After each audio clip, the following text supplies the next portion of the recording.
What's up, what's up, what's up? It's your man, Chazz Ellis, once again answering the question that you asked me. The question that I got was from a guy who said, do you think that pretty girls are more likely to cheat than ugly ones? The reality of the situation is, no. Pretty girls are not more likely to cheat than anyone else. That's really not how it works. I understand why you probably think that because you're looking at it from the perspective of a man. That pretty girls are usually have a high value to guys. And generally when you get a guy with a high value to girls, he's more likely to cheat than a guy with low value to girls. That's just the reality of it. Most of the time, as Chris Rock once said, he said, a man is only as loyal as his options. That's not 100% true, but there's truth to it. Women are really not like that. Now, you might think they are, but they're not. The thing about women is them cheating is going to be about three things. What they think about, or what their self-esteem is like, what their standards are like, and what they think about the relationship. All right, so all this these hoes ain't loyal thing, no, the hoes ain't. But a lot of women actually are loyal. But you just have to look at the situation. You have to do some research on the girl before you get in a relationship with her. If you're dealing with a girl with low self-esteem, that means it's going to be a lot easier for somebody else to be able to give her some validation and have a good chance to get with her. If you're dealing with a girl with no standards, that means that they don't necessarily have standards for who they're going to let sleep with them or who they're going to give it up to.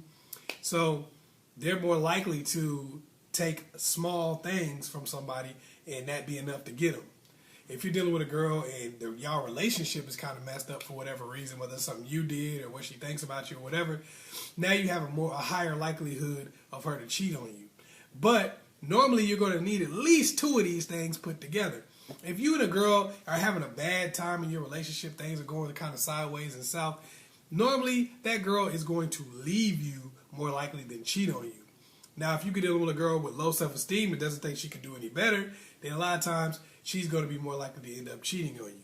Or if you're dealing with a girl with low standards, somebody else is going to come along, do a little bit of stuff for her, and she's going to be more likely to cheat on you. So it's kind of like if you mix those things together, that's what you're going to get. The thing about it is, when you're dealing with a pretty girl, it's not like she hadn't had an opportunity to sleep with dudes her whole life. It's not like she didn't have an opportunity to sleep with somebody before she met you. And even if you're not the best looking, most attractive dude she could possibly get, it's not like she couldn't have got somebody better looking than you with more money, nicer car, nicer house, whatever the case may be. It's not like she couldn't have got that person to sleep with her. Because let's be real.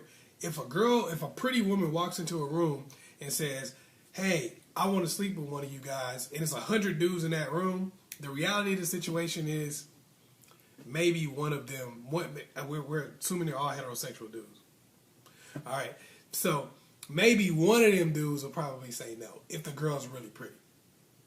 All right, so it's not like women are just, it's not like getting a guy to have sex with them is anything new.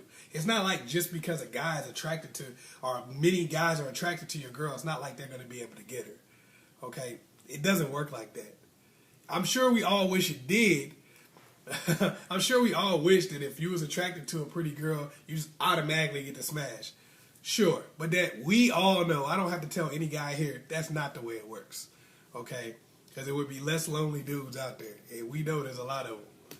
You know, that's why porn is doing so well. So, anyway, you just got to look at it from the thought process like it's all about the girl and what's going on in her mind. It's not necessarily about what she looks like. Unattractive women a lot of times will cheat on you even quicker than somebody who is attractive because a lot of times it's a little bit easier for a guy to get that girl. Sometimes she's not with you necessarily because she wants to be as much as because she thinks she has to be. So it's all about the self-esteem of the person. If you're dealing with somebody who doesn't really want to be in a relationship as much as thinking they have to be, then that person's going to be a lot more likely to cheat on you. If you're dealing with somebody who really doesn't have a high standard on the type of person that they're willing to sleep with or what a person has to do to sleep with them, then it's going to be a lot easier for another guy to come along and do something for your girl and hit it. But if your girl's like, anybody want to sleep with me, they got to buy me a car, they got to put a ring on my finger, they got to buy me a house, they got to take care of my mama who's in the nursing home right now, they got to clipped my toenails and my uncle's toenails, and he got jungle rot on his feet from when he was in the war a long time ago.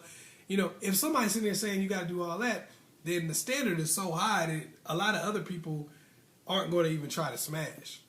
Because they're going to be like, oh, I'd want to smash. And when she throw that whole list of things they got to do, they're going to be like, you know what, you fine, but man, it ain't worth it. So that's what you got to look at. You know, what's her self-esteem looking like? You know, what are her standards like? Not just for you, but just for people in general. Like, talk to her a little bit about her past. Just kind of see what her standards have always been like.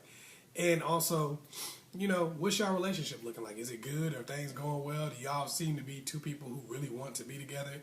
That's the most important thing, not what the person looks like. Pops, I'm hurt. She done left me, man. What you think I should do? Boy, back in my day, all you had to do was go to her job and you cry and you get down on your knees. You beg and plead for her sympathy. I'm telling you, boy, that's all you gotta do. Pops, you talking about stalking her. That's a crime now. Yo, it's your man, Chazz Ellis. And I know y'all tired of getting this same old 1965 game that never works. Well, click the link below and check out 9 ways to get your ex back. This is cold-hearted game where I give you different techniques to turn the tables on your ex and get them chasing you for a change.